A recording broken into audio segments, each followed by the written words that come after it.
In this discussion update video, the Kyle Rittenhouse trial in the US is another one of those deeply politicised trials. How's it going? The UK's so-called Nudge Unit has teamed up with Sky to talk about how broadcasters can subtly influence us into behaviour changes for the climate, and is Greta Thunberg now increasingly isolating herself and her movement by refusing to engage with solutions? Well, let's discuss. This is going to be a relatively shorter video just to look at a couple of interesting discussion points from the week. One of the things people are talking about this week is, of course, the trial of Kyle Rittenhouse. You'll remember that Rittenhouse was the teenager who shot 3 people in Kenosha in August last year. This was around the time of the George Floyd protests, where multiple businesses were being burned and looted, and a bunch of people, including Rittenhouse, went to Kenosha with their guns, wanting to protect the community from those attacks. And this is one of those deeply political trials. Those that are firmly on the left see Rittenhouse as a gun-toting Trump supporter. Some even suggested Rittenhouse was a white supremacist, although there's no evidence whatsoever that that's actually the case. But he was packing heat and looking for trouble, and he clearly murdered these protesters who were just trying to deal with a shooter. If, on the other hand, you're firmly on the right, then Rittenhouse was a liberty-loving freedom fighter, an all-American hero, protecting the community from rioters who only shot his gun in self-defense when some of those rioters went after him. These politically polarised trials are never good for anybody. If justice is done, one side will swear that it's a travesty and purely political, and if justice isn't done because the politics influences the jury, then the other side will identify that it's a travesty, and of course from the outside both of those outcomes look the same. Right now, from a pure evaluation of the evidence, Rittenhouse and his lawyers seem to have an extremely strong case for self-defense. I mean, you sometimes have to be careful about this. People on left and right will often share what they hold to be the key moments in the trial with clips on Twitter. And if you only see those telling clips, then you conclude that the trial's all going one way, when actually it can be a lot more complicated. But there's no doubt that in this case, the prosecution have called witnesses whose testimony has actually been extremely helpful to the defence. On Monday this week, it was Gage Grosskreutz, the person who was shot by Rittenhouse and survived to tell the tale. He was one of the star witnesses for the state, but he could not have more directly supported the argument for self-defense. When he was being asked in cross-examination about the seconds leading up to the shooting, there was this exchange between him and Corey, the defense lawyer. When you were standing 3 to 5 feet from him with your arms up in the air, he never fired, right? Correct. It wasn't until you pointed your gun at him, advanced on him, with your gun, now your hands down, pointed at him, that he fired, right? Correct. You cannot get a clearer description of self-defense than that. And at that point, the courtroom went silent because the defense, who probably couldn't believe their luck, just wanted that answer to sit and hang in the air for a good period of time. And as the camera roamed the courtroom in the seconds after, one of the prosecution lawyers is plainly seen with his head in his hand. A more elegant facepalm moment you will rarely find in legal history. Now look, one moment doesn't make a whole trial. When this incident happened, I commented then that on the basis of the video evidence alone, what happened, it seemed highly likely that Rittenhouse had self-defense justification. Video often turns out not to be the whole story, as for instance happened with George Floyd. But in this case, what the video shows, people attacking Rittenhouse and him then shooting them, is pretty solidly being supported by the various testimony. We've seen the prosecution try to shape people's words, and they've even resisted it. Witness Richie McGinnis was pushed to say that the first victim, Rosenbaum, was falling when Rittenhouse shot him. But no, he insisted he was lunging forwards trying to grab Rittenhouse's gun. This was after having testified that Rosenbaum had earlier said that if he caught any of those guys alone, he would kill them. A threat that he said Rittenhouse was in earshot for. There's a lot more in the detail of this. I'm not a legal expert, but the footage and the analysis that I've seen so far makes it hard to see anything but a successful defence on the counts of murder at least. I mean, they may get him for one of the lesser charges, possession of a weapon under the age of 18 for instance. The breach of curfew charge has now been put aside because no evidence was presented, and it's a charge you could have laid against any of the people that were there that evening. MSNBC's Jonathan Capehart gave a breathtakingly one-sided take, saying this. Grosskreutz acknowledged that he was armed with a pistol, but says his hands were raised when he was shot by Rittenhouse. Which is an actual lie, because he ended up saying the exact opposite. And then, because the judge had sustained an objection when the witness referred to Rittenhouse murdering someone, which you can't really do in a case that's there to actually establish whether or not it was murder. I mean, that's very standard practice. You're not allowed to prejudice the perceptions of the jury. He then went on to say this. But everything I hear about this judge just sort of has planted the seed in my head that this trial is, sorry to use the word, rigged. That the instructions of the judge is making it pretty much impossible for the jury to actually consider all the facts and come up with a verdict where justice will be served. Once again, both political extremes are happy to go to the rigged result accusation when they don't like the way that something's going. And the point is that if he actually believed the version that he told, then he would have no reason to think that the case was going to exonerate Rittenhouse. But if you're flagging an excuse of bias in advance, you must clearly be seeing which way the wind's blowing. So you're seeing it one way, representing it another, which is, of course, what we refer to as lying. And the problem is that people who rely on him for their news will then be utterly convinced by that version of reality when the verdict actually comes in. You really should be able to think that you disagree with someone and everything that he stands for, but in this case, you don't think the facts support the idea that he murdered someone. Or alternatively, that you do agree with someone, support someone, you see a fellow traveller in the cause that you believe to be just, but in this case, the facts support that they did something illegal. If you can't do either of those things, then your opinion about any legal case is by definition worthless, because you're not evaluating evidence, you're just supporting your team. Alright, a separate point of discussion. The Behavioural Insights team, otherwise known as the Nudge Unit, released a document produced with Sky aimed at broadcasters talking about how they could nudge us all into being net zero. The power of TV, nudging viewers to decarbonise their lifestyles, an evidence-based guide for broadcasters. Laura Dodsworth, who wrote the book about how the government had used fear and manipulation on the public during the pandemic, highlighted this. And she said the document contained a number of startling admissions. She quoted this: behaviour change via broadcasting and traditional media has historically been aimed at improving public health, boosting gender equality and reducing violence. She saw that passage and concluded this: the key word is historical. If you have ever suspected that social and political issues were being confected somewhat artificially in TV programming, you were right. This is an admission of social engineering. Now, I don't know if you can quite leap to that conclusion from that passage, particularly because she only partly quoted it.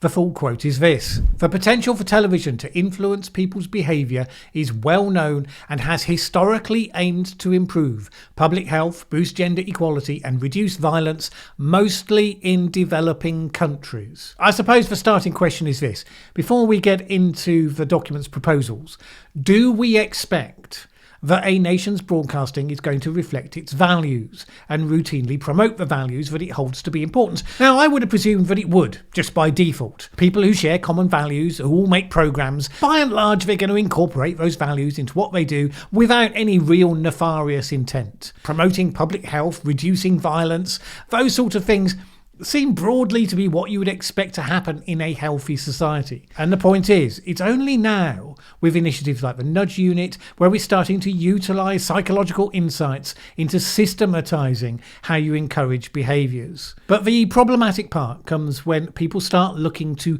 push behaviours based on ideological positions or questionable assumptions. So, for instance, The executive summary starts like this. Achieving net zero requires widespread behaviour change at a societal level. The majority of future emissions reductions, 63%, are in one way or another behavioural. This means we must change how we travel, how we power and heat our homes, what we eat, and what we consume more broadly. Now, as presented as fact, 63% is behavioural, but of course this is nonsense. Achieving net zero requires that energy is produced from zero carbon sources and other emissions are removed. If you swap your standard car for an electric vehicle and then continue to use it as you always did, that's not really behaviour change. This is a live debate about how much you should reduce the impact of things, such as meat production for instance, versus how much you should persuade people to give those things up. And since it's a live debate, it's not obvious that this constitutes something that broadcasters should be using their influence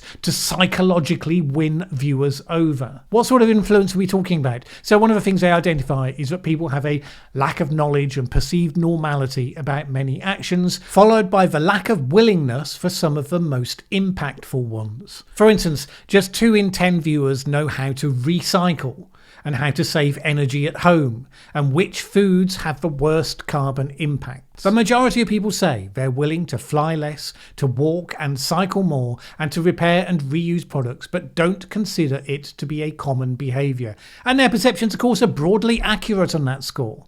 Now, if people don't know how to recycle, the idea that what characters in soap operas do it as part of their daily life or something, well, fine. Won't make for gripping viewing, but if you can weave it into your story, fine, whatever. Part of the problem with recycling is that different local authorities have different approaches and different rules. So I'm not sure that consequent confusion from rules that were drawn up by bureaucrats is necessarily going to be solved by a soap opera. But the rubber really meets the road when you say there are things that people correctly perceive not to be common behaviours, so you're going to use the power of your broadcasting to project incorrectly that they are in fact common. That social proof lines up behind the interest of whatever it is, flying less, eating less meat and all of that. The fake it till you make it approach.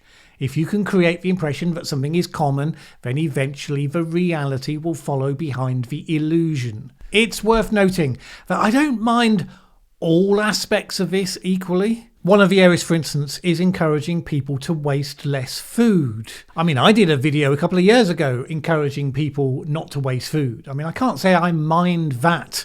As a message, it's not exactly impinging on people's personal choices or values to show them approaches and techniques to reduce waste. Most people hate the fact that they waste stuff. Some of those other things are more politically contentious. And the question becomes then, what right do broadcasters have to conclude that they should be seeking to mould behaviours according to their values? Because that's what they are, they're values discussions, masquerading as practicality. None of this is helped if you take the parody version and project it onto them. And Laura Dodsworth sadly does that to some extent. So she says this: climate policy is a tricky nut to crack, persuading us to have underperforming and expensive boilers, asking us to switch insects for meat, stop taking foreign holidays and drive our cars less is going to be a hard sell. Well, yeah, that would be. I mean, that's a description of someone who is simply hostile to the whole area. And of course, well, you can find outliers who will argue for some such things. There's no suggestion right now that's what the nudge unit has in mind. I mean, if they do, then good luck to them. They're going to need it. You'd have to shove people to embrace things framed in that way, not just nudge them. Nevertheless, you don't have to lunge to the extreme to feel uneasy about the idea of broadcasters planning all the ways that they're going to seek to influence your behaviours without you even noticing them doing it. Now look, let's be grown up about it. We're influenced by people all the time. People trying to sell to us or persuade us or even seduce us. Some such persuasion is welcome, some isn't.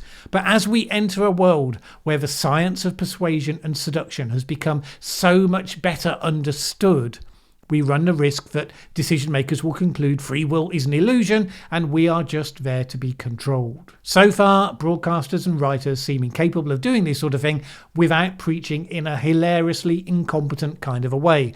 Woke messaging in dramas and soap operas has been very in your face and obvious, and it's been turning people off in droves. But be careful what you wish for, because the next step seems as though not that they'll stop doing it because they learned their lesson, but they'll find ways to be better at it. As you know, I support the goals of net zero by 2050. I do not want to live in a dystopian vision of how we might get there. And we should expect this is going to get scrappy. Novara Media had a video on their channel this week speculating about whether the climate movement should be engaging in more direct, violent actions such as sabotage. I've said it several times already, this discussion is starting to emerge, and it's the start of how you normalise something before acting on it. If they can't nudge you, maybe they'll find more direct ways. And it's quite interesting from the COP conference to note where the popular movement around Greta Thunberg is right now. Greta made a couple of speeches, well covered by the mainstream media as always, but you may or may not have noticed, those speeches were outside the conference. She was not invited to do her habitual scolding speech to the delegates directly. As she is no longer a child, the charm has started to come off the idea that she gets a platform to directly and constantly berate them. She and her movement are outside. They are disengaged from the constructive process. Again, in the past this worked very powerfully. You said you were going to do all of this, but emissions are still going up. Let's see the results. And it was a fair point. Now her position is nothing is happening in the mainstream process that is of any value whatsoever. It's all blah, blah, blah.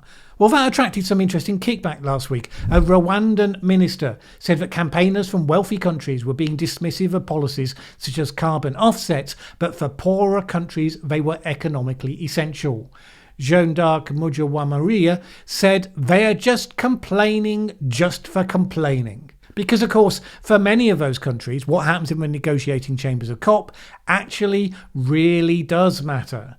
And so the privileged campaigners saying nothing's being done, nothing of importance is at stake here. This actually begins to cut across the interests of the people who are actually doing the work.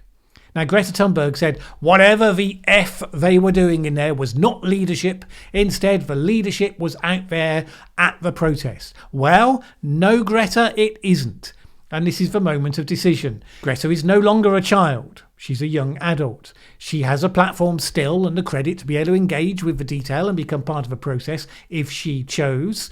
Or she can opt to be the outsider, not bothering herself with thoughts about what should actually change, just slating everyone else for not having worked it out and delivered it yet. She seems to have already made that decision. This week, I think we began to see that there will be diminishing influence that comes over time with that positioning. The people doing the work will increasingly resent the people on the outside pouring scorn on everything and everybody who's trying to do the work. I mean, why wouldn't you? Finally, a very quick update on something that I just saw this morning. The physician behind the pro-Ivermectin campaign, Dr. Pierre Corey, has had one of his papers where he promoted his MAF Plus treatment for COVID-19 retracted by the publisher. This was on account of it inaccurately recording results. The article has been retracted after the journal received notice from Centara, Norfolk General Hospital in Norfolk, raising concerns about the accuracy of COVID-19 hospital mortality data reported in the article pertaining to Centara. We have conducted a careful review of our data, which shows that among the 191 patients, that the mortality rate was 10.5% rather than 6.1%. In addition, of those 191 patients, only 73 patients received at least one of the 4 MAF Plus therapies, and their mortality rate was 24.7%. Only 25 of 191 patients received all 4 MAF Plus therapies, and their mortality rate was 28%, which is hugely damning because that seems to imply that Corey's promoted MAF Plus protocol actually made health outcomes significantly worse. Not better, not neutral, but worse. For those interested in actual quality evidence, I'm not sure what's left for the case for Ivermectin now. We've seen various papers discredited and retracted. We will await the large-scale clinical trial from Oxford University. Maybe that will present some more positive news. All right, well, those are just a few thoughts of what's happening this week. Do let me know your own take in the comments below. If you made it this far, surely this video should warrant a thumbs up, so hit that like button and I'll see you for the news roundup on Friday. Thanks for watching this video. If you liked it, please share with anyone else you think would also enjoy it. Word of mouth is really important to us. And if you've not subscribed yet, what are you waiting for? As the saying goes, that subscribe button won't smash itself.